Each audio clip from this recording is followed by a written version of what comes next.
Welcome back to the Fixed Ops Roundtable. I'm Sarah Van Tine here with Ted Ings. Today, Ted, we're going to be talking about communication, and we've got quite the panel assembled to talk about it. We do. We have a great panel of retailers and partners. I want to come to West Her Automotive, Tom Jasinski, who's on the panel first. Tom, how have you evolved your communication strategy at West Her to meet changing customer preferences? Well, I always teach the management team, we can't expect all of our people to adapt to the way that they communicate to our styles. We need to be able to adapt to their styles, right? The same goes with our customers. We can't continue to force them to adapt to the way that we do business and only communicate by phone. We really have to give the time. So, utilizing things like text, utilizing video multi-points, and not just for the initial delivery of, hey, here's what we've looked at for the vehicle, but also for your updates. How powerful is a quick video update sent via text, for a customer to watch it at their time? Really, it's just more so trying to stay with the times and flex our styles to work with the customers. And Ed, at Bozard, you don't just have a communication strategy, you have a communication center. Absolutely. Communicating with our customers is no matter what we do, we never communicate enough. And we feel like people want to communicate with us the way we want to be communicated with. But like Tom said, we should be communicating with our customers the way they want to be communicated. Some won't text. Some wants the phone call. Some wants the video chat or the chat. But that's what we need to determine, or we need to make sure we're asking the right questions of how they prefer for us to communicate with them. And if we do that, then we're already starting to meet them at their level and building layers of transparency. And that's where it all begins, is building layers of trust. Jim, what are you seeing at All American? We're doing, texting is the primary. It seems to be the most popular through our consumers or our guests for the interaction. We do video multi-point inspections. We do them in our shop, which is very, very successful. Emails is kind of in third place, but texting is the primary function that we use as a communicator. Chris, when you're thinking about transparency and how it's important and really the customer experience today, how does transparency play into building trust and boosting retention? Well, I think no matter what business you're in, whether it's our business related to retailers or your business with consumers, transparency is really everything, there's been a lacking of that, I think, in our industry for a while. And now it feels like we're going the opposite direction. We try to make sure that we walk the walk from our side, that we're being transparent with our customers. But I think it is the number one thing that contributes, to loyalty and customer retention. And Ashley, transparency is becoming more important, not only in human communication, but then also technology communications. Yeah, 100%. And I've studied communication styles for many years. So it's not just about figuring out what vertical your customer wants to be communicated in, but in what way. If you have somebody very direct and you are more conversational and salesy to them, you can instantly kind of turn them off, versus if you're a direct person like I am, and I communicate with you in a way that I might turn you off by trying to be your trusted advisor and giving you information up front, whether it's via text or on that MPI or on the video. But I'm communicating with you in a way that I think I would want to be communicated with without recognizing your unique communication style. I think that is a big key player as we continue to evolve the types of technology we use. And Mickey, trust is really important when it comes to retention as well. I don't think you can retain a customer if they don't trust you, right? And I want to go back to the communication piece. Whatever it is, we're in a unique position where we have two customers. We have the car dealers that we sell our products to, and then the end user of it. And whatever your form of communication is, they want it quickly, right? They don't want to wait to the end of the day, or every hour seems like a week to them. But back to the trust piece, you only get one chance to make a first impression. And human psychology tells you that once that's gone, you're 98% likely to lose the trust in that consumer. So, we live in a world today where you can't really lie to the consumer. They can get on their phone, they can find out whatever it is. And by the time they leave your dealership or your organization and get in the car, they've posted on their Facebook page or whatever it is, and you're finished. So, I tell our reps all the time, and we're very blessed that we don't have to do that. We're a very profitable company. We've been around for a long time, and we tell the truth and we're honest, even if it hurts. But when we do it quickly. And Tim, just coming back to the transparency piece of it, how do you see it continuing to evolve in the customer experience? I think when we talk to our dealers, when it comes to transparency, it's all about meeting the customer's expectations. I think what I'm really proud of is the industry has evolved in the vehicle we communicate. It used to be just call us and that's it. Now there's lots of ways to communicate with our dealerships. But what is said and meeting the customer's expectation, that's the next thing that we have to think about when it comes to communication. Trust and transparency is a no-brainer. You have to have that. Anticipating the consumer's needs is the next round of that. And essentially taking care of the consumer in a way where they actually are wowed by the communication, not worn out by the communication.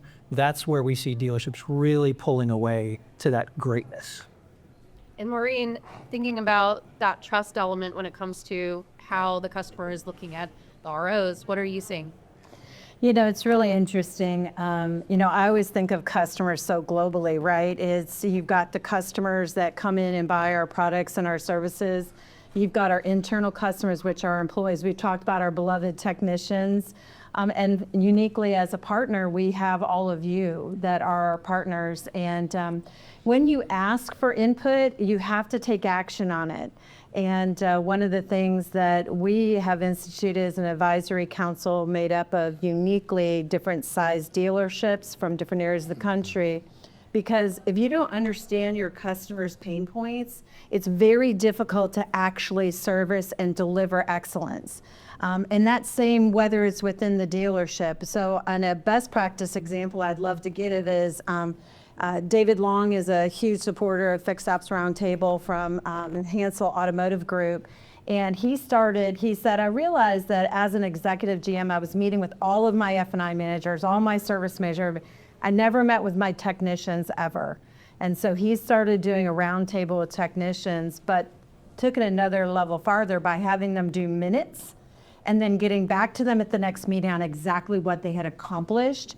And that began to build trust, and it begins to build because now people want to come work there, right? Because what you do takes action, and that builds trust. And without trust, we have nothing. If I can follow it up, Chris, at Reynolds, we've been very successful at helping retailers being able to retail anywhere, if I can use that phrase, and to do that without slowing down the process. In fact, making it more efficient. Speak to us about that and the evolving customer needs that you're helping fill. Well, it was just, I don't know who mentioned it earlier, it's about meeting customers, where they are. I mean, people don't really want a phone call, anymore. It's too long. It's too interruptive to their day. They want to be able, to respond. Conversely, you have to respond back to them. It's like, I'm sure everyone in this room, when you leave a text message, you expect an instant response. It's not an email that you can get back to me the next day.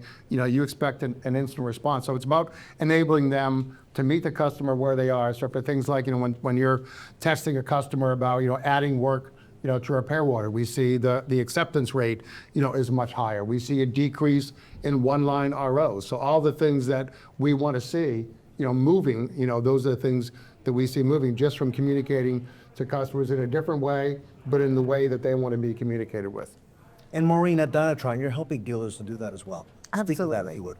Yeah, I mean, when you think about a customer, for them to understand that you've really taken market data to have the perfect pricing with quality technicians, mobile service, AI, all the things we've talked about today, it's really important there's transparency with the customer so that the customers understand it, but it's also the transparency between service advisors and technicians and understanding we're a team and how do we communicate it. Because if they're busy running around doing that, they're not taking care of the customer. And that FaceTime is so powerful, as well as the management to be developing the people. So a big part of what we do is really helping them to do that.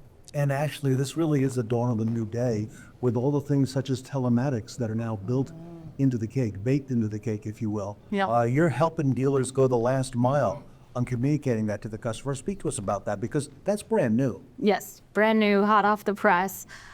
We are reaching out proactively to customers to let them know why their check engine light is on, not just they know their check engine light is on, but to prompt them that, hey, this is a critical safety concern or this is just a maintenance light. If we're reaching out to them first and being that first line of contact, then we're not going to lose that $60 billion to the aftermarket in parts and service. And yeah, we're just not going to lose our customers if we are the ones that are reaching out to them and letting them know what their vehicle needs. Ed, I like this evolution. It's really good for the consumer, good for business all the way around. Absolutely, and it's about giving customers back what they're looking for. If they tell you their form of communication is text, send them a video text. Seeing is believing. The picture's worth 1,000 words, well, the video's worth 1,000 pictures. Send them. If they tell you their form of communication is false, FaceTime them. When they see what's going on, they believe it. If you just call them, leave them a message, hey, I know I told you your car's gonna be ready at 5 o'clock, but the tech got tied up and he's not quite done. That's a whole different conversation when you're on FaceTime out there in the bay with their vehicle in the background. Hey, he's been working away on your vehicle. It's not gonna be done at 5 o'clock. I don't want to rush him. I need some more time on. It's taking what they're asking for and raising the level. And Tim, you've been really good at taking all this and making it sticky for dealerships with a lot of the new tools that Capital One has come out with and continuing to come out with. I don't know if you want to speak to some of that, but this communication is really an opportunity. Yeah, so I mean, I think communication is critical. We've been developing some tools with some dealers. I think the thing that we're struck by is when you find a communication vehicle that allows you to transfer your culture and your tone in the communication vehicle you've chosen, that's when that customers really start to respond. You know, for example, at Capital One, just to be transparent, we're kind of like loose with our communication. We're kind of fun.